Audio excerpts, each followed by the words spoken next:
I'm Scott Ott, and here's a thought. Democrat presidential candidates and Donald Trump, but I repeat myself, are calling for a restoration of America's manufacturing greatness. Some say, we don't win anymore. Well, that's just not true. We're still home to the greatest, most innovative, most productive economy the world has ever seen. Doubt me?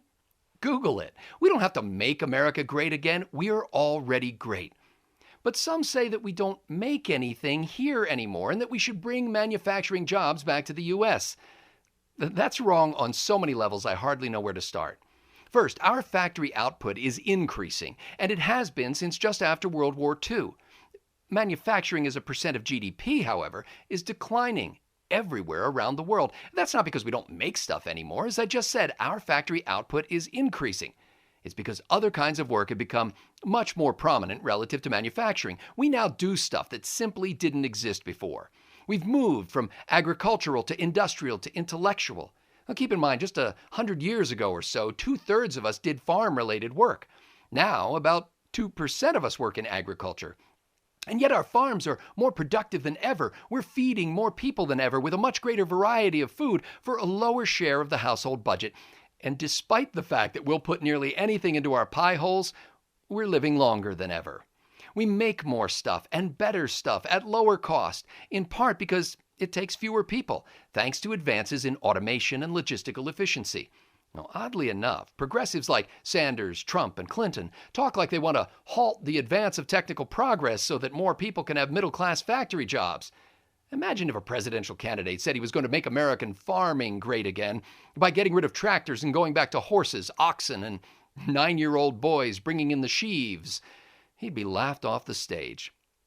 But that's no more absurd than suggesting that it's in America's best interest to return to labor-intensive manufacturing processes so we can hire more factory workers. Pressuring Apple, for example, to assemble their iPhones in the U.S. can have only two outcomes in a global economy. Number one, Apple could pay its factory workers, say, $80,000 a year, and most folks wouldn't be able to afford a $5,000 iPhone. Or number two, Apple can pay its U.S. workers what it now pays its Chinese workers, so that you can buy your teenager a pocket-sized supercomputer, as long as you don't work on the low-wage Apple assembly line. Assembly lines are great for lifting agrarian people from poverty to a modicum of prosperity. And that's what's happening in China and elsewhere around the world, as it did here starting about a century ago. And it's also creating new markets overseas for stuff that we make and things we do. But more assembly lines staffed by Donald Trump's beloved, poorly educated Americans is not the recipe for making America great again. It's a recipe for making depressions great again. You don't want to be a cog in a machine. You want to design the machine, sell it, finance it, service it, write the code that makes it work, or at least run the restaurant where the machine's owner loves to eat on Friday night.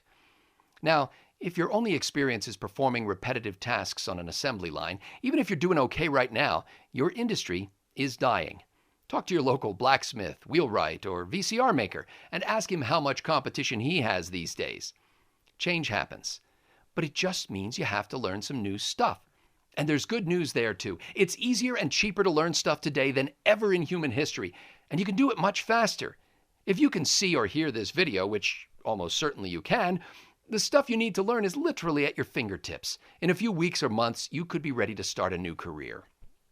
Any candidate who thinks or says that he or she can force companies to boost their production costs without hurting sales and thus the economy is an idiot.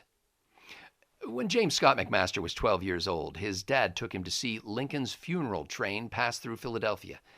James grew up to own and run a dairy farm, which he passed on to his son, George McMaster. George had 9 children who all helped to work on the farm, but during the Great Depression, he had to start driving a bus in Philadelphia to supplement the failing farm income. Of his 9 kids, not one followed in George's footsteps in the furrows of the family farm. After serving in World War II, James Robert McMaster, son of George, worked for nearly 4 decades in a factory, forming cold steel to make Amtrak trains. He moved into management toward the end of his career so he could afford to raise 4 of his grandsons. But not one of us works in a factory today. We're not farmers either. And each one of us carries a supercomputer in his pocket. Listen, the only hindrance to American greatness lies between our ears, and it lies on the campaign trail. I'm Scott Ott, and there's a thought.